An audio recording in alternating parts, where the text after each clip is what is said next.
G'day guys, Bucky here and welcome to a very special edition of My Blue Heaven today. Okay, it's a huge celebration today. I am announcing the winner of the 2020 My Blue Heaven MVP. In fact, it is the inaugural My Blue Heaven MVP, and it is actually a real medal as well. It's not some little token thing. Okay, this is the medal here. Okay, it is there. There's a sneaky little peek of that nice little medallion under there as I just put that over, and I'll explain shortly the winner, and I'll explain how I'm going to get this medal, okay, to the inaugural winner, which is very, very exciting. Just quickly before we get on with it, I've had a lot of messages regarding where my review is of the last game of the season. I'm just going to put it bluntly. I'm in that, like probably a lot of you are, I'm in that post-season lull. I feel like it's a little bit of deja vu. Being a Carlton supporter, we're just sort of like back where we started.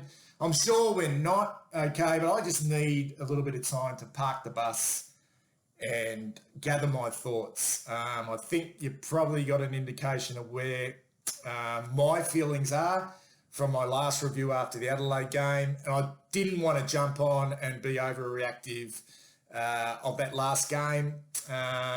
Bitterly disappointing way to finish the season. Here we are once again as supporters playing our season out, okay, in the next 6 months.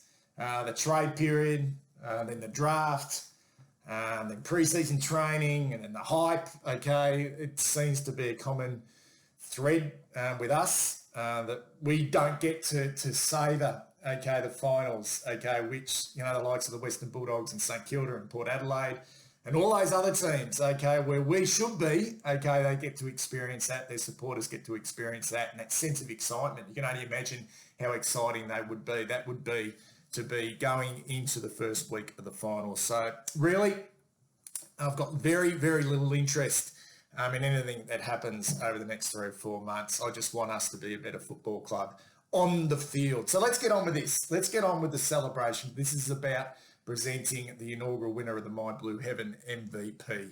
How does this work? And if you know me, I'm not huge on individual awards, but I'm actually generally excited about not only this year, but making this into something which I can do each year. But not just me. This year it was me, very subjective.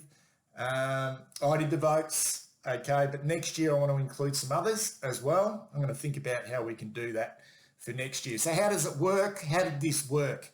I didn't really mention this award much throughout the year.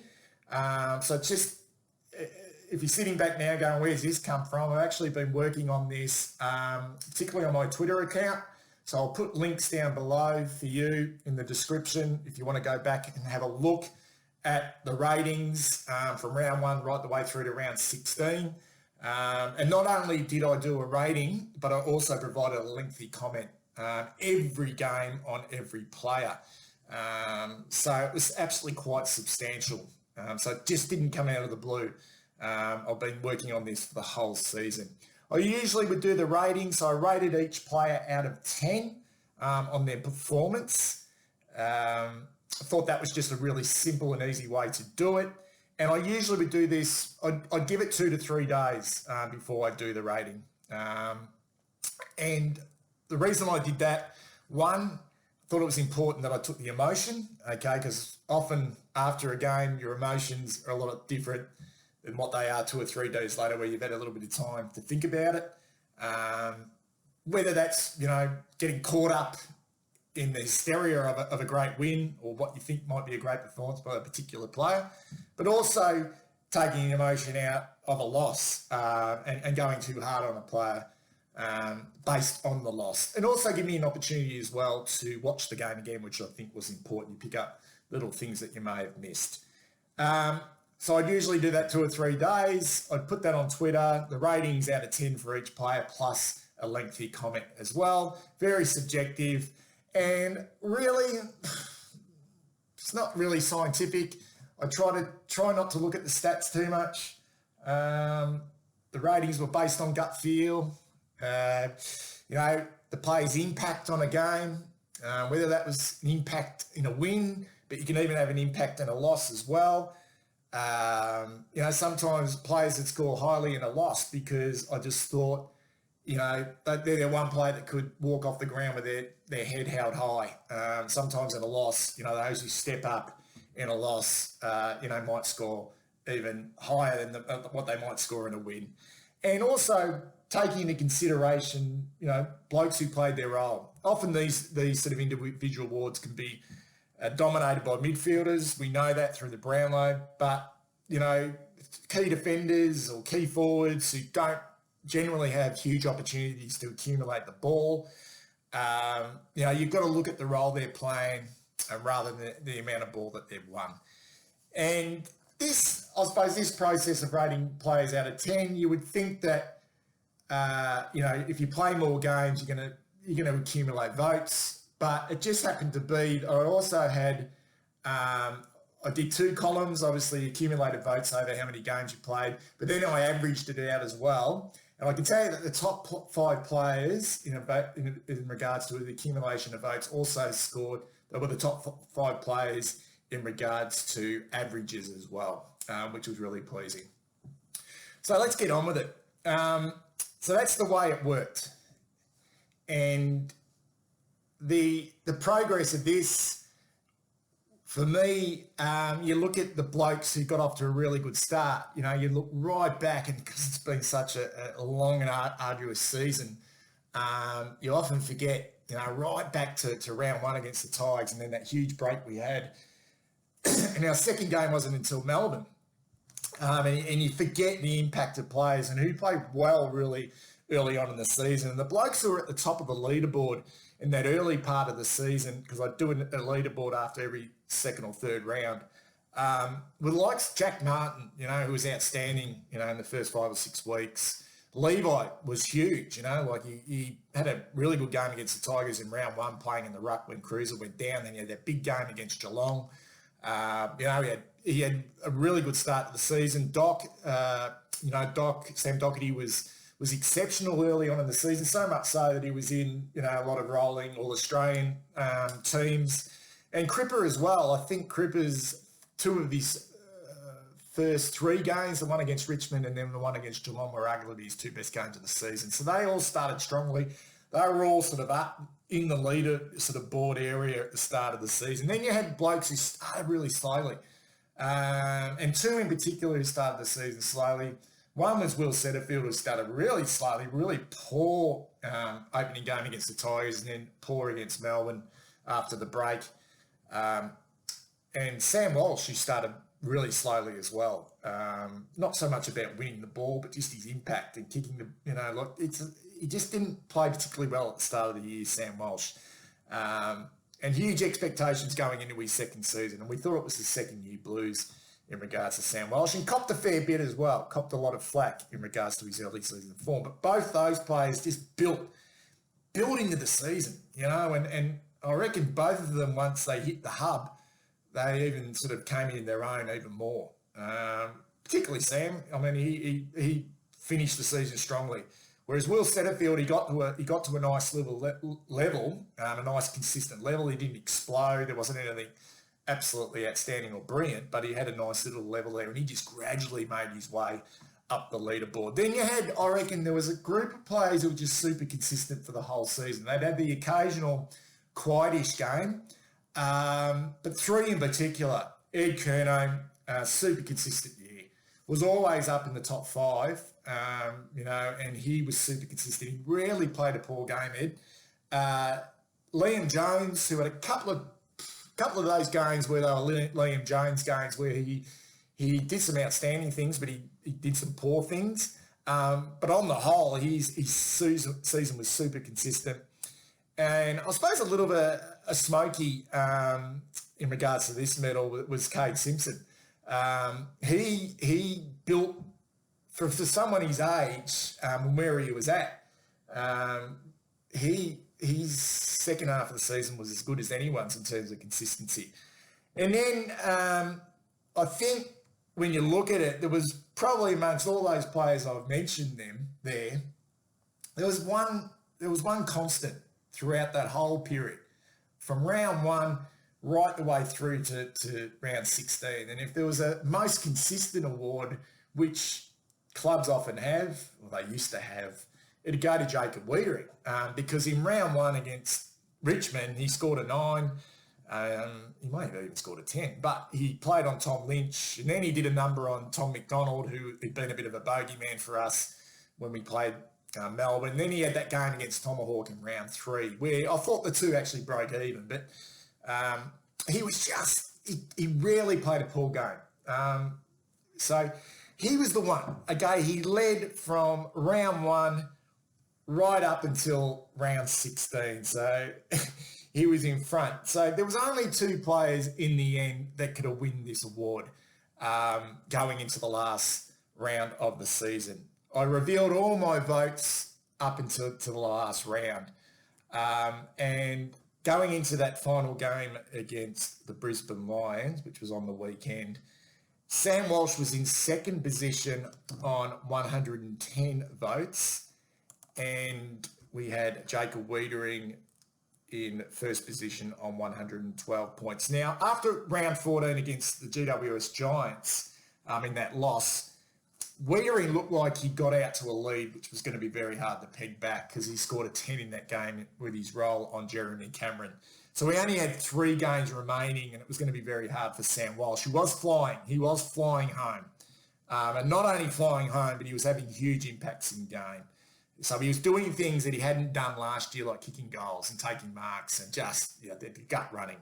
So he was always thereabouts, but just because of that game in round 14, that big role that Weeders had played, it was going to be very hard. But he did pull it back. He was outstanding, Sam Walsh, in the win against Sydney, where we came from behind, and I thought he was our best player in that shocking loss against Adelaide.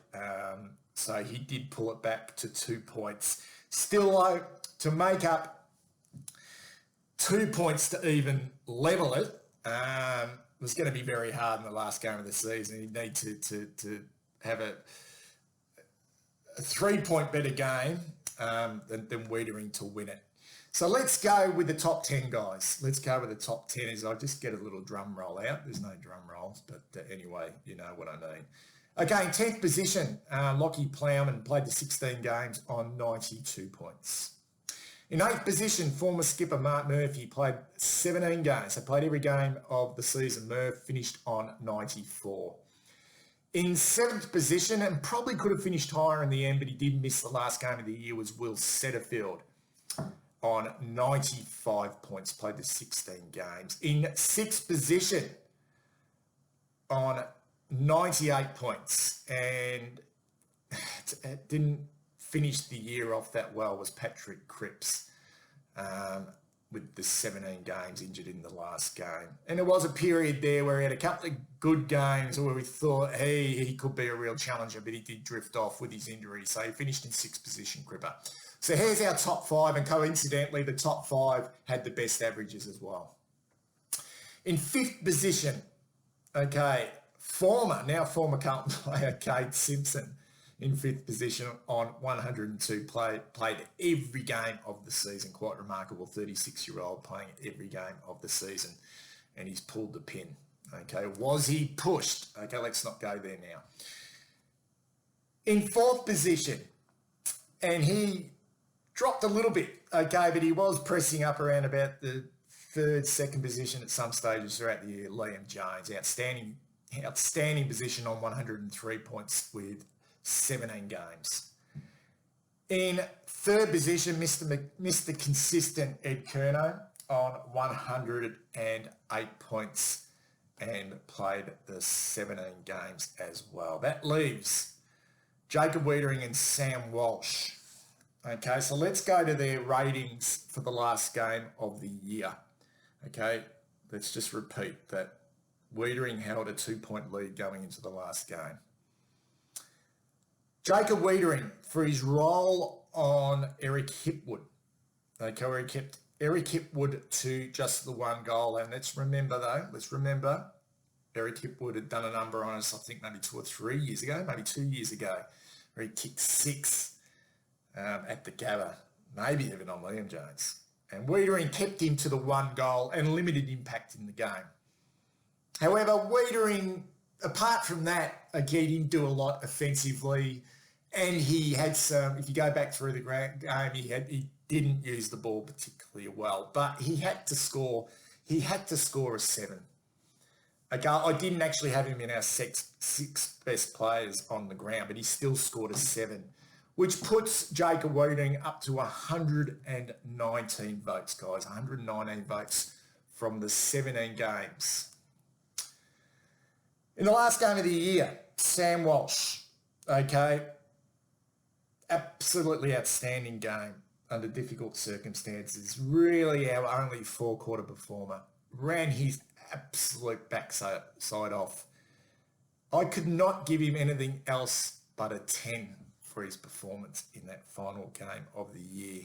Meaning, Sam Walsh goes from 110 points to 120 points. Meaning, he wins the inaugural My Blue Heaven MVP by 1 vote. Sam Walsh, 120 points.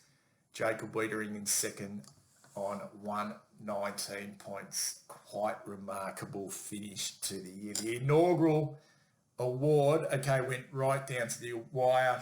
I couldn't be happier. Okay, I could not be happier. I feel a fraction guilty that it came to this, that someone could lead for all that time only to be overtaken. And I tried really hard to be really fair and reasonable about this.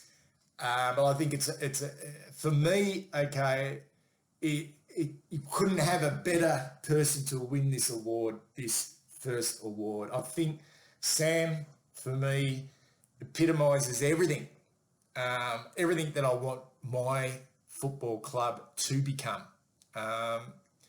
And to see what he was able to do this year, to see his resilience after a sluggish start to the season where he copped a lot of flack, not only from the media, but also from us, the supporter base, started to question him.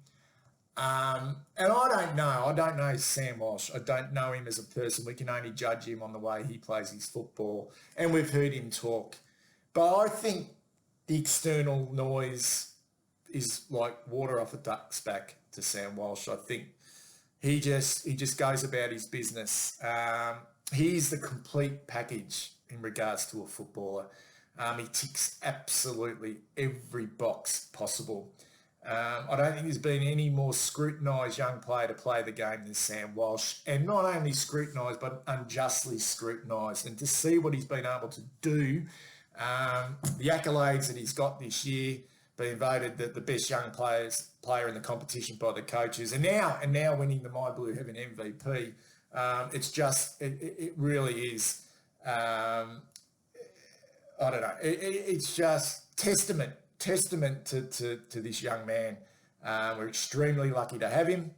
And I'm wrapped, okay, to present this. Okay, so the way it's going to get to Sam now, I've been in contact with the football club, the media manager, who's been kind enough to present this to Sam. Okay, I've got a note here as well, which we've posted off. Okay, and hopefully we can get a photo with Sam with the medal. Really, I'd like to present that, shake his hand and look him in the eye and present it to him, but I'm actually pretty comfortable sending it off to him. I'm not one of these sort of people who like to dag around players, and they don't want to be annoyed by some friggin' nuffy anyway. So if Sam can pop that on and take a photo and, you know, put it in his sock drawer or chuck it in the Barwon River or whatever he likes to do with it, his name's now etched in history, and he's got something which the likes of Bruce Dool, Alex Jezelenko, Sticks Kernahan, Diesel Williams, the Dominator, okay, Cooter, Juddy. He's got something that they haven't got, which is a My Blue Heaven MVP. To Weeders, I think you and Sam Walsh, from an individual point of view, are going to battle out these type of things for the next few years. That's how good you guys are. It sort of reminds me a little bit, mate. Okay, I don't take it personally, but it reminds me of 1997 when I was odds-on favourite to win the Geelong District Football League Best and Fairest, the Whitley Medal it's called. I was odds-on favourite with the bookies, and I'd been invited to the count, I'd organised, a nice little speech, which I'd just hidden in my top pocket, which I'd worked on all afternoon. Just, I wasn't overly confident, but I just thought I'd have something prepared. And I got there and I just had a couple of little beers and I wouldn't get too nervous, and then I got 2 votes off the umpires. So I know how you must be feeling at the moment, Jacob, but chin up, mate. Okay, your time will come. But that's it, guys. That is it. I'll be back for some post-season reviews. What will that look like over the next couple of weeks? I'm going to have to think about that. I hope you enjoyed this episode. Congratulations to Sammy Walsh on being the inaugural winner of the My Blue Heaven MVP.